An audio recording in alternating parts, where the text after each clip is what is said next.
All right.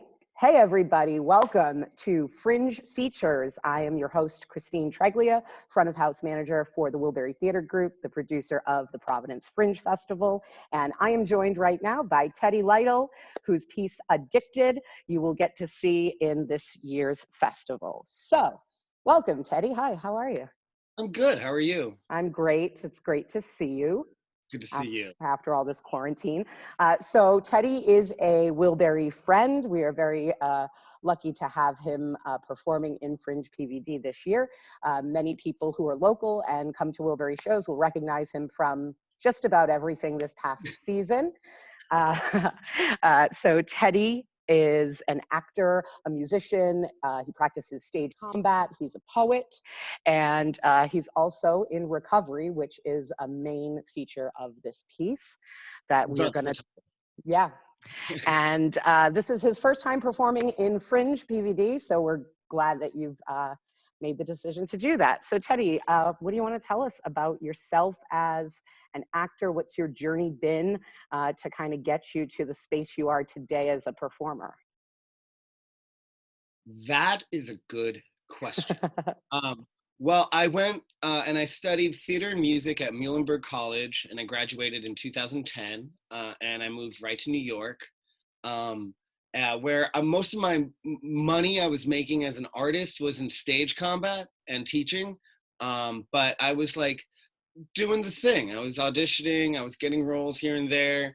I, I did an episode of Dateline, My Kids Would Never Bully, and I pretended to bully a kid in front of these hidden cameras.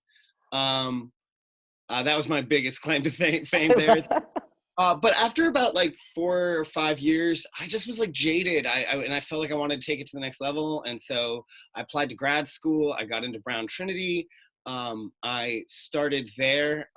And as I was leaving New York, I had a life experience that a lot of alcoholics call like a moment of clarity, or rock bottom. and I started my journey in recovery at the same time as grad school. So my education and my recovery became tied.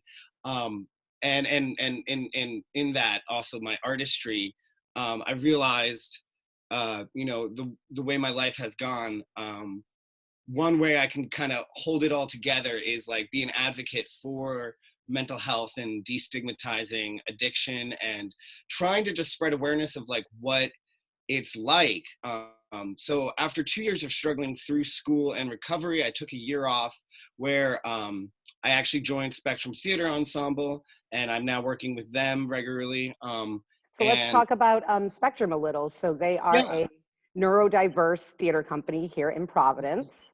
Yes, we specifically we work with people on the autistic spectrum, but we're neurodiverse, and that word is kind of becoming an umbrella of an ever-changing definition. I'm actually technically neurodivergent with my diagnoses in mental health and with substance abuse disorder, but we focus with trying to include people on the autistic spectrum in professional theater. And I mean, our main focus is really to pay artists, both on and off the spectrum. But we spread awareness about sensory-friendly programming, where we had started that initiative at Trinity Rep, where we are doing a festival this summer, actually around the same time as the Fringe, where we are developing new plays focusing on the theme of meeting autism. And we've taken submissions from playwrights on the autistic spectrum who we're also promoting their work. And, we were planning to do a full production, everything. And now obviously we're online.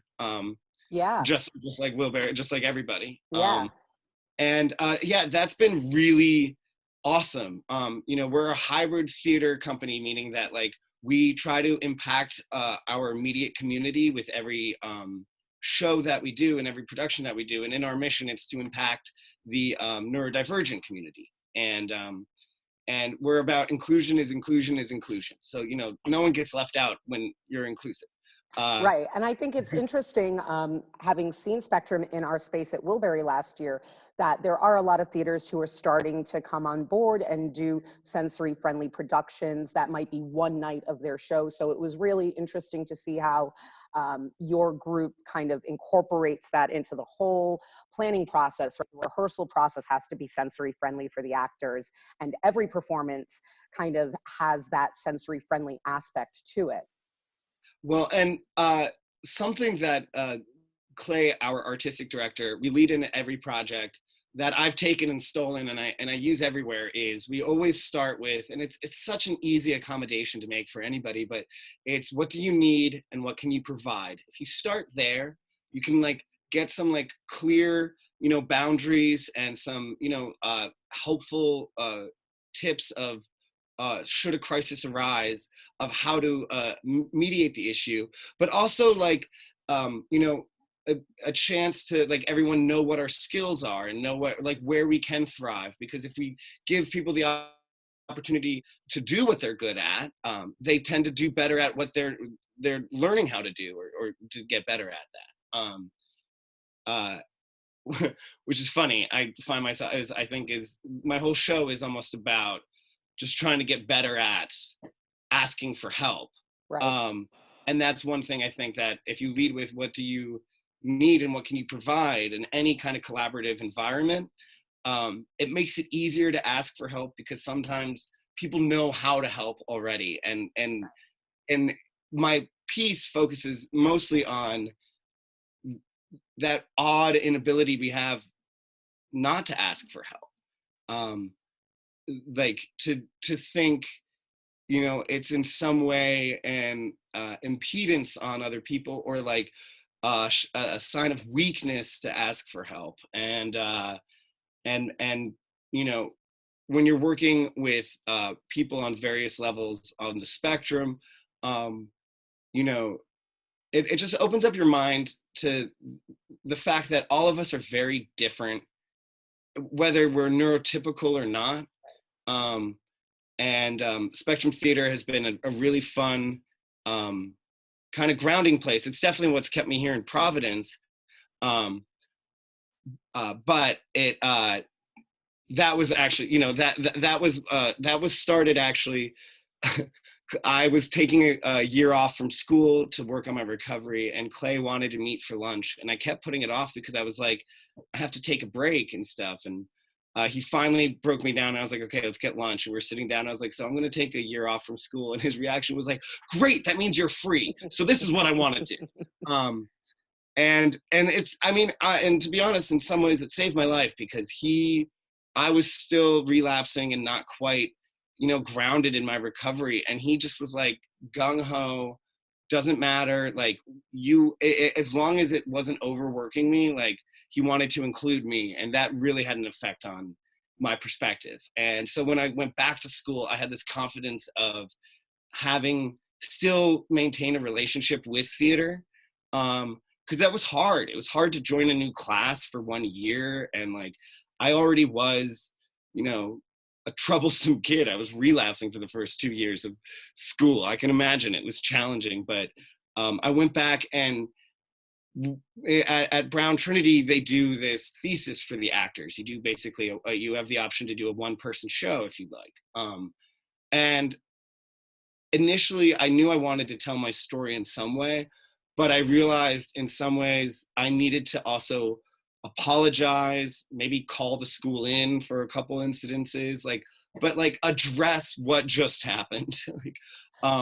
So going back, you said you started your recovery kind of at the beginning of your school time at Brown. And so it really seems like this piece kind of grew naturally out of what you were doing, and almost, how you were coming to terms with your addiction. And it feels like as time came for your thesis, this was really something that you were deep inside of, and it kind of just grew into this almost like self-cathartic process, right?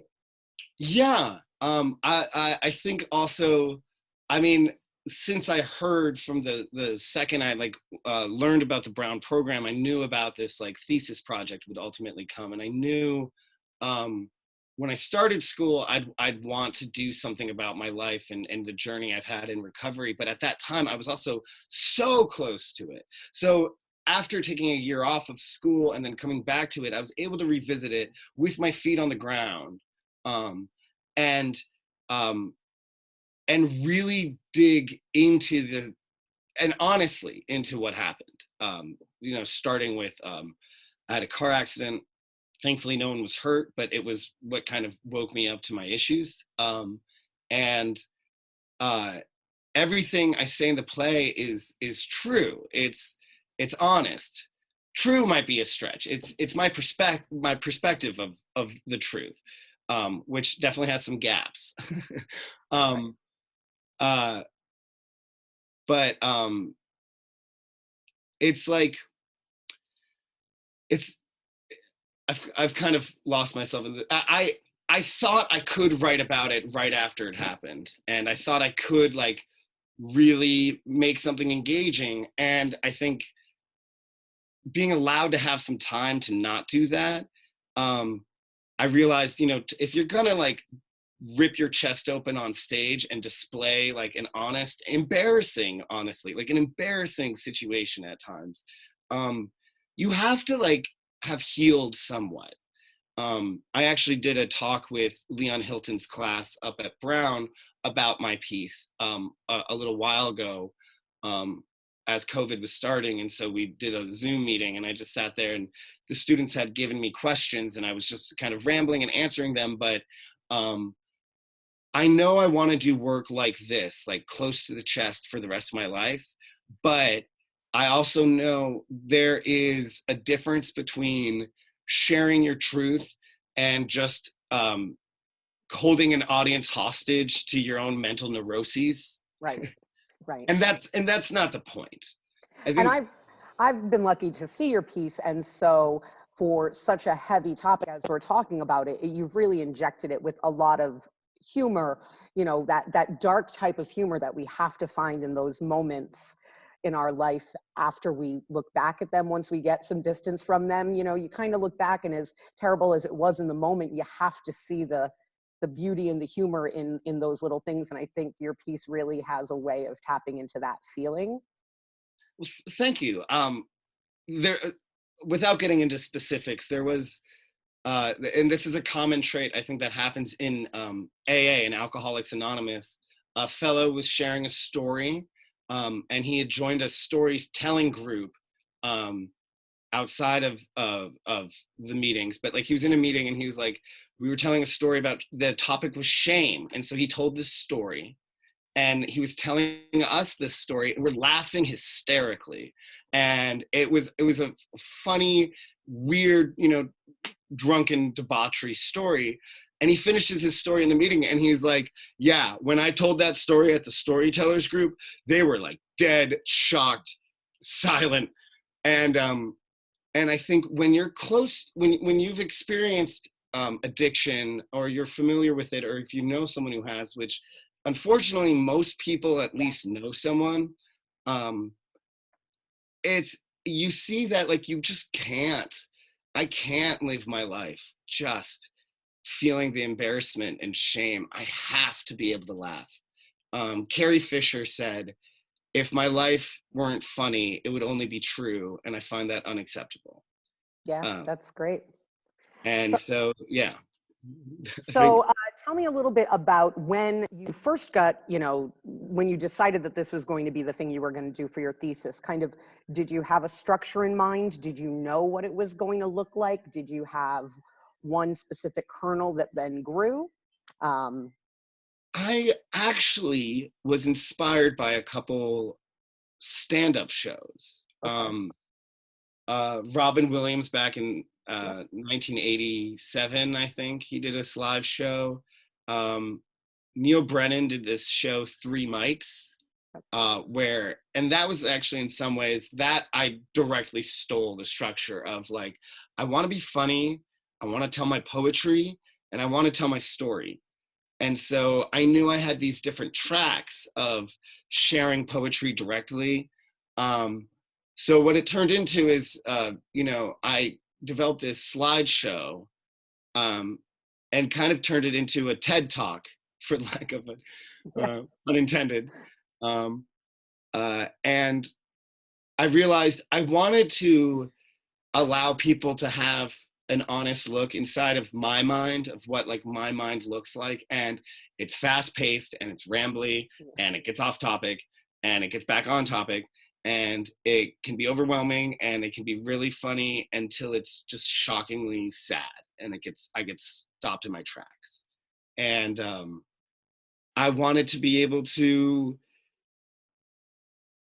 examine that in myself without judgment and allow other people in to do like, and I had to at some point kind of let go of like, I don't know how you react, except for I hope that you feel like you learn something, that maybe you have a little more empathy for people going through addiction if you've struggled loving someone who's an addict, and if you see my show and if it helps you to be able in some way not be as mad at them at times, because and I've dealt with addicts in my life too that infuriate me, and it's frustrating, and I've gotten frustrated at myself, and it's, I think the most important thing anyone who doesn't struggle with addiction needs to know is that if you're in recovery, you're in it until you die, and you know, once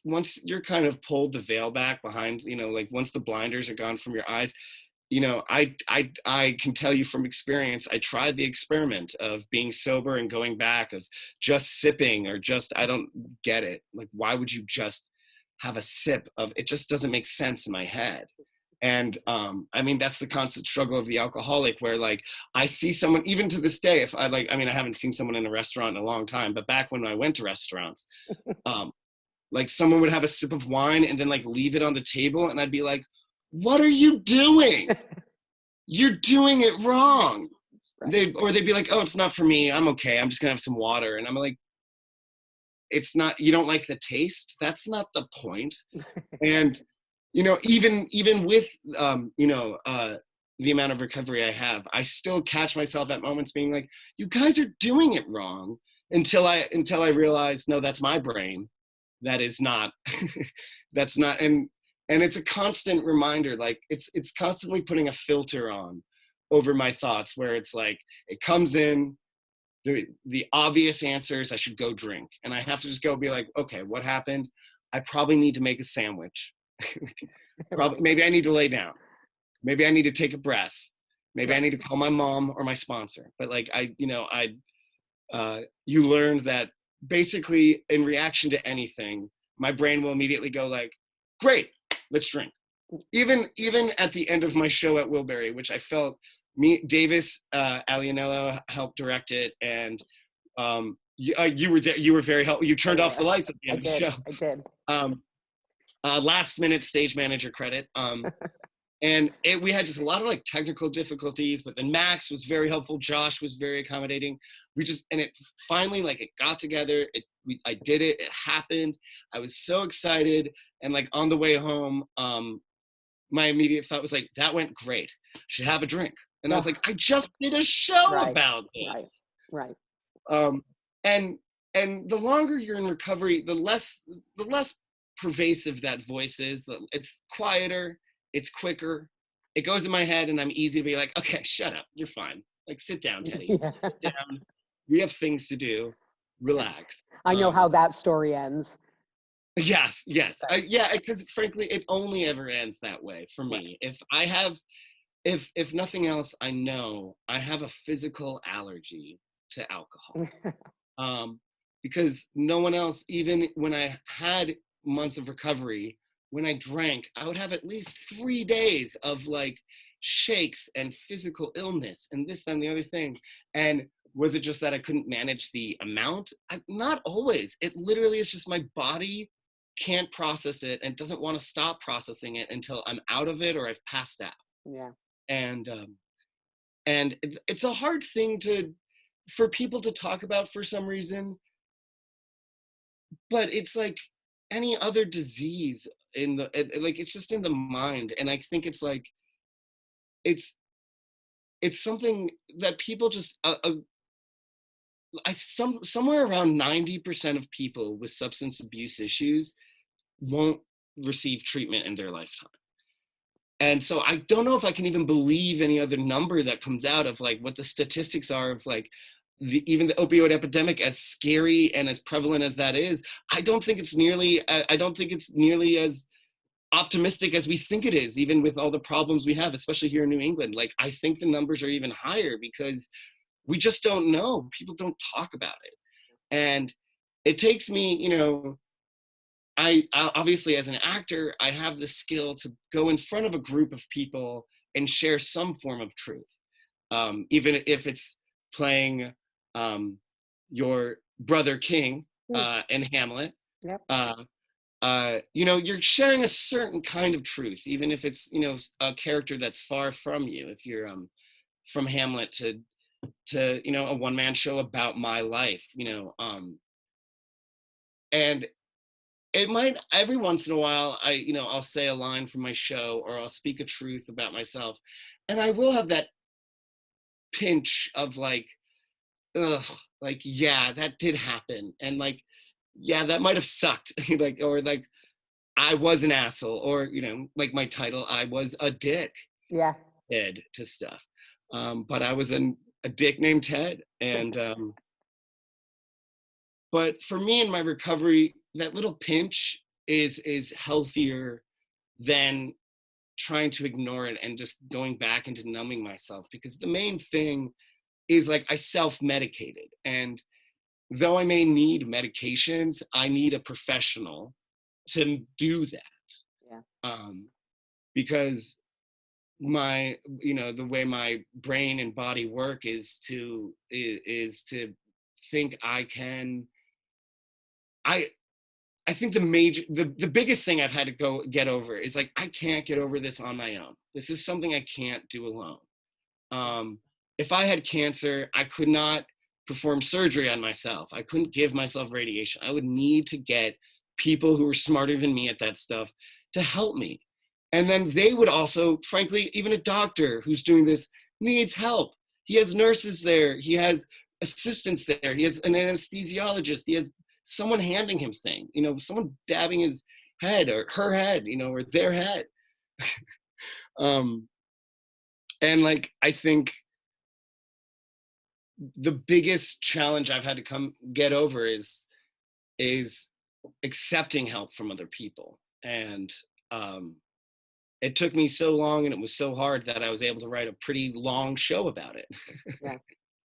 So can we talk for a minute about, so you were planning on being in the Fringe Festival all along, and then obviously the pandemic happened, and you were one of the few, well, not few, I think it was about half of the artists that were already in Fringe decided to switch with us to this digital format. So can you talk specifically about maybe anything you've had to edit, change, or have you felt like this is this a hindrance to your piece, or have you seen this as a way to put it in a different format, and have you learned anything about the piece from doing that?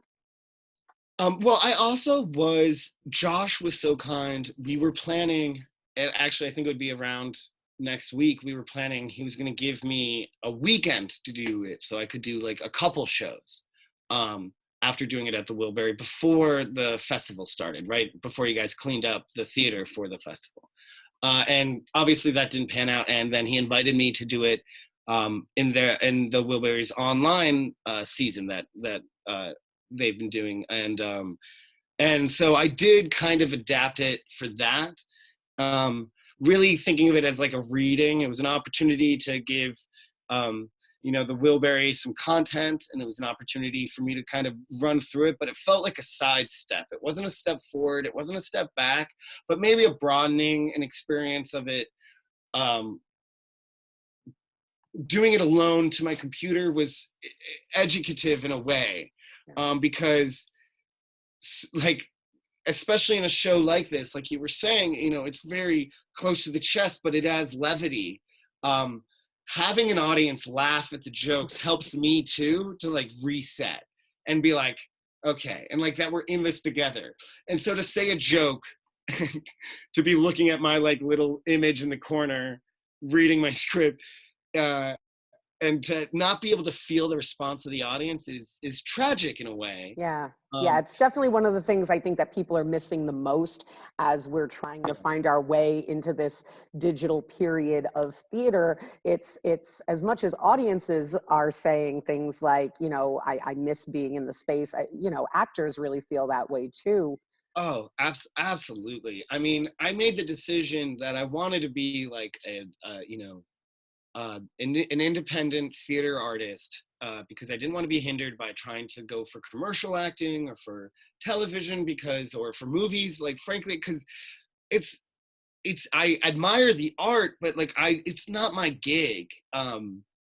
Selfishly, I want, you know, the accolades right away. You know, I want to know when I'm sucking, and I love that thrill of being like, this sucks today. I need to do something to fix it.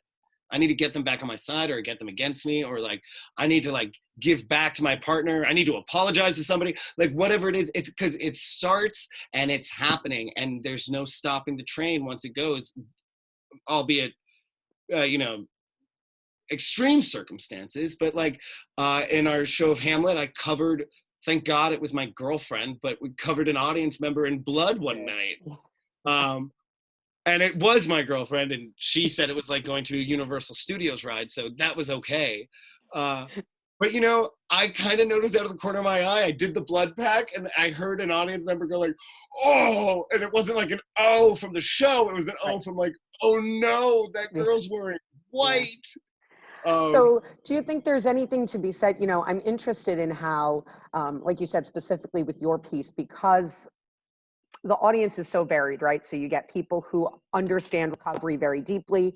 Then you might have the folks in the audience who have a family member or somebody they love, so they see it from that side. And then you might have people who really have no connection to addiction and recovery.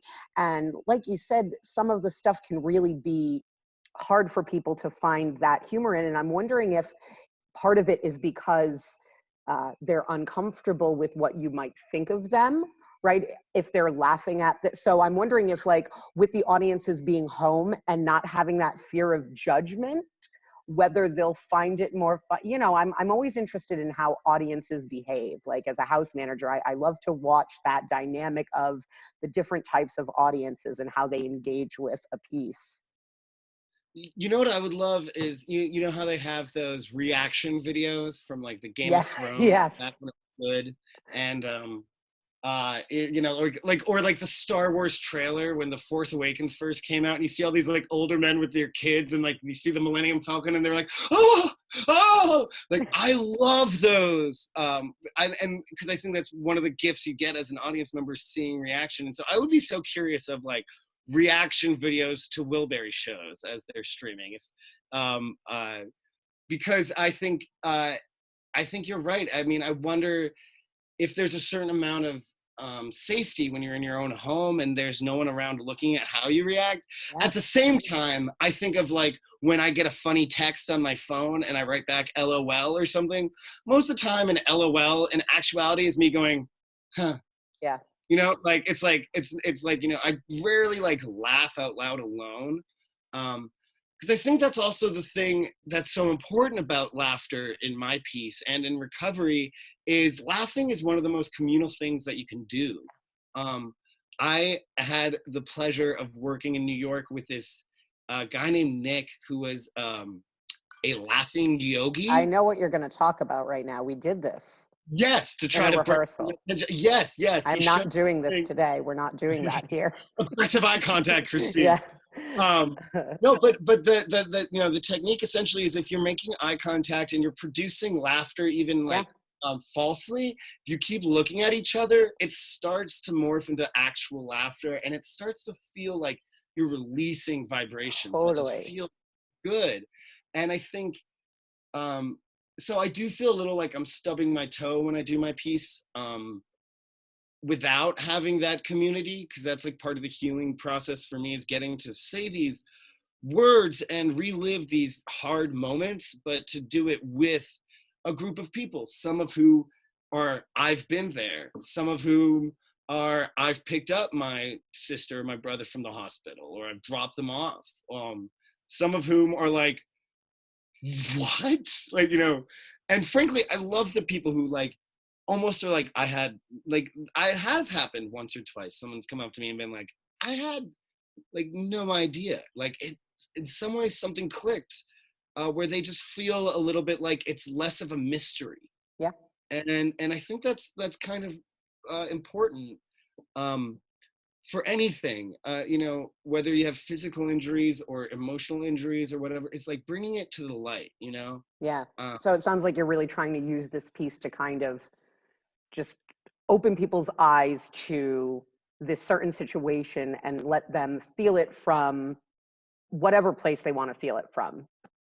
right. I mean, it's called Alcoholics Anonymous because, and people sometimes don't want to really, they're closeted about their recovery, and they have absolutely every right to do that. But at its core, I think that's part of the issue is we're even in our titles are ashamed of this disease.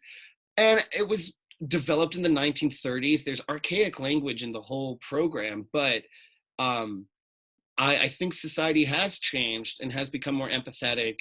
And I think we talk about, it's a 12-step program, right? And the 12th step is basically passing it on, is becoming a sponsor, is living by the 12 steps, always apologizing as soon as you're wrong about something, re-examining yourself regularly, all this stuff. But most importantly, it's passing it on. And how do you like pay it forward? Because you'll never be able to pay it back. I know there's a couple people in my life who I will never be able to pay back the gift they gave me, because they helped me stay alive at a time where I didn't care to try. And so the way to pay it forward generally is be a sponsor for somebody, or, just live your life by this like ethical code of just being a good, helpful, productive person. And the way I can do it is I'm good at acting, and I can tell my story. I don't need to reveal anyone else's story. Everyone else can be anonymous if they so choose.